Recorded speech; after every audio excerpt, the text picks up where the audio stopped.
本局选自王天一擂台赛的精彩对局，是由红方象棋大师孟凡瑞的师姐张婷婷对阵黑方外星人王天一。开局选择先指路对足底炮，红方炮2平5，黑方避象。红方选择补士，避免黑方卒3进1的反击。黑方跳马，红方跳马，黑方挺卒。双方出车之后，红方选择巡河，避免黑方进炮封车。此时黑方选择拐角马，红方炮8平6，黑方就平炮对车。下到这里容易犯的错误呢是车2平6，很多爱好者喜欢平车捉马，顺势避开对方的腰队。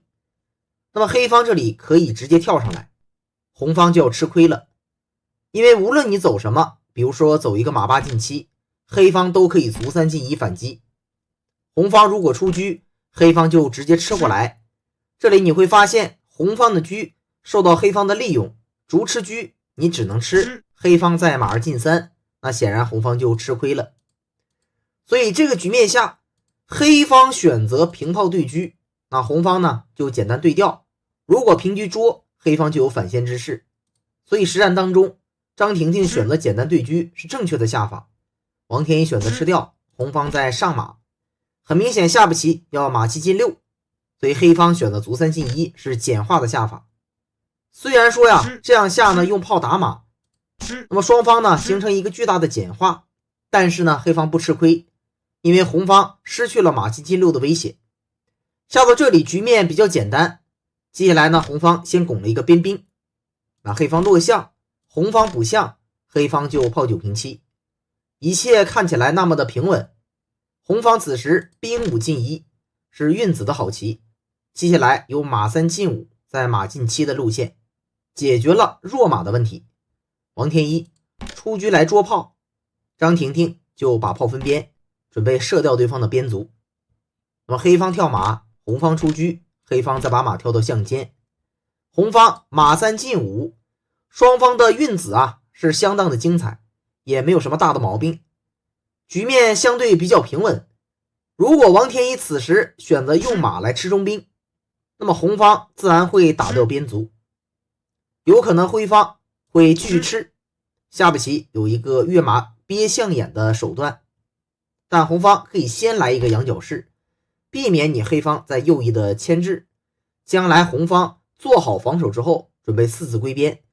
例如下步棋要走车8进6或马5进7等等。那么黑方呢也是有一定的压力的。实战当中天一特大下的比较稳健，走的是车3进2，那么当红方跃马顶住的时候，黑方就可以车3平2要求对车。张婷婷自然简单对调，黑方打过来，双方进入马炮残局。这里张婷婷选择平炮打马，好棋，如果你不斗，我就简单把你打了，再打掉边卒。那这样下红方几乎可以立于不败之地。天一特大呢还是不想简单和棋，所以选择先吃掉中兵，也避免了对子。那么红方一看你的马跳开，那我自然是打掉边卒，准备4子归边。黑方现在上一个马，把9路卒先保住，那么红方呢就可以下底将军了。如果此时黑方选择补士，红方马7进8之后直接窥探底线，那黑方呢也有压力，比如现在回马防守，红方就可以冲兵，将来这个兵是一个很好的助攻黑方有压力。实战当中天一特大选择直接上将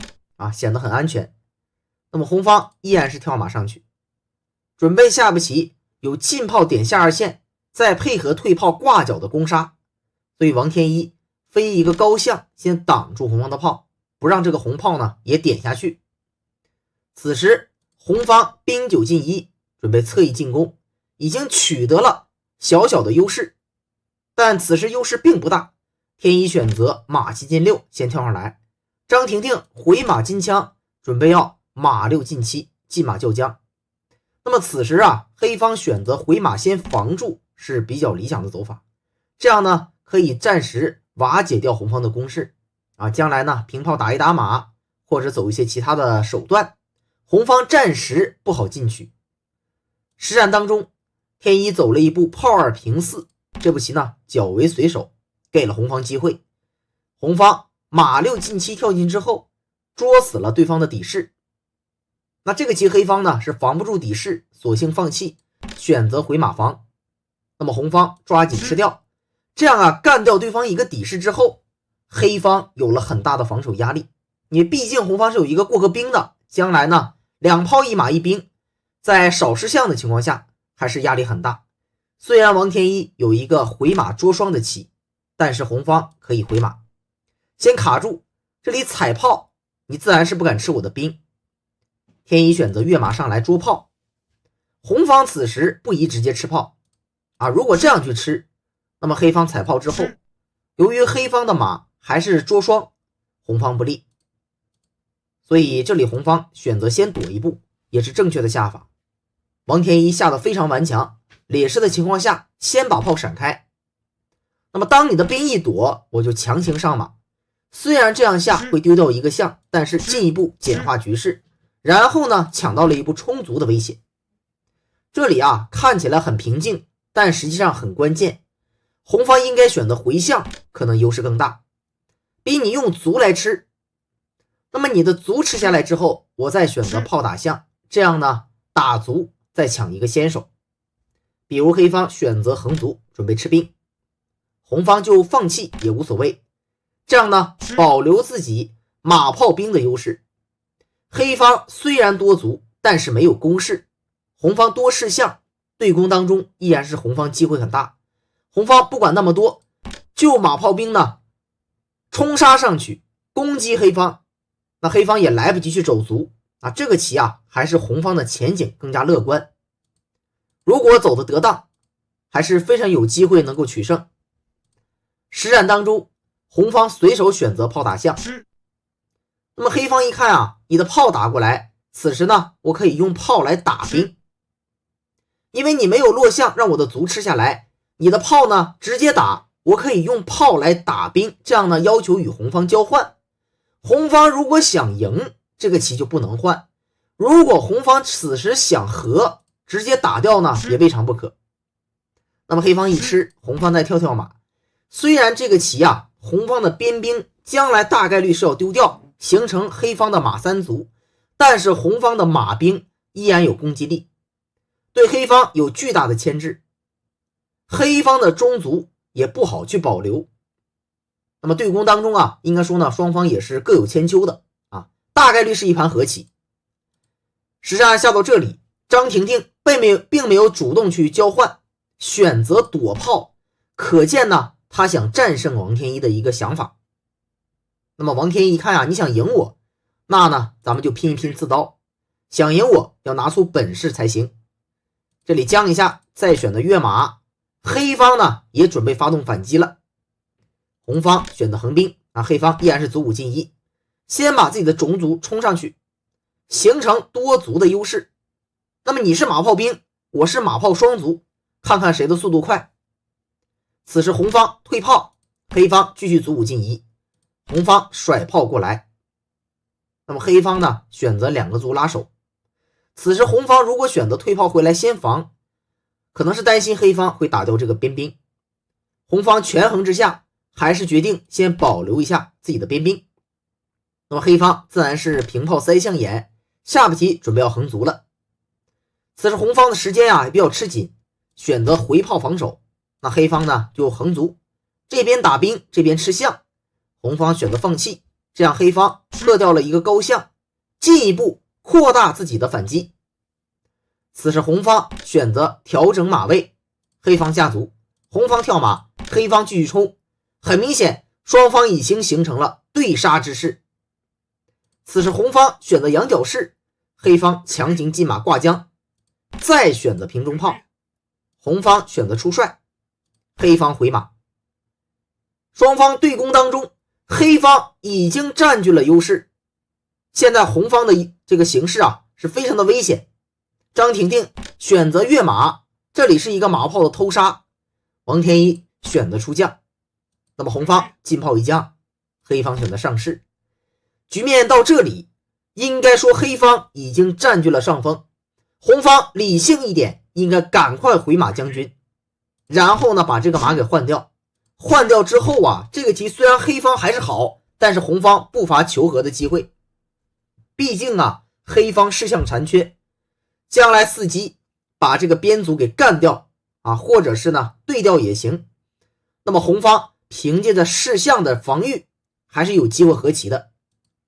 那可能是实战当中啊，张婷婷已经杀红了眼，尤其是前面已经占优，那么现在劣势之后呢，心态上也有一些波动，实战选择横兵啊，这是一步坏棋。横兵之后，不仅呢对进攻没有什么益处，反而是阻止了自己回马去交换的一个路线。那么黑方可以放手进攻，因为你现在对黑方没有致命的杀棋，黑方完全不用理你，选择冲卒进来，红方实战选择躲象。那么下到这儿啊，黑方选择直接下卒啊，这个棋呢就可以一步定乾坤，就取胜了。现在拱势是杀棋，那么如果选择补呢，黑方可以跳马将。我们这里演变一下，红方躲，黑方就继续将，然后再选择下卒。下到这儿啊，红方就防不了了啊。下步棋呢就是冲卒一将再平炮，形成绝杀。红方的老帅呢必定在这儿啊，根本动不了了。我们假设此时选择回马将一将，黑方呢就冲一将，再选择滑炮，下步棋炮9进2啊，形成绝杀无解，那黑方胜势。我们简单摆了一下，那黑方下卒之后的变化，实际上呢也是非常犀利的杀招。实战当中，天一特大还是比较温柔的啊，选择了卒6平7，这里的目的呢是闪出跃马叫将的路线，给了红方一点点机会。那红方的机会是什么呢？就是回马赶快将军，然后呢再回马，把这个对方跳马将的位置呢先给看上啊。虽然说如果换掉之后呢，黑方还是大优，但是啊这样下呢已经是最为顽强啊。可能是张婷婷呢心态已崩，那么实战当中下到这儿呢是选择了这个兵呢又平回来，这个兵啊兵5平6又兵6平5，应该说呢是葬送了红方最后的希望，也是最后的败招。王天一跃马叫将，再选择马7进5，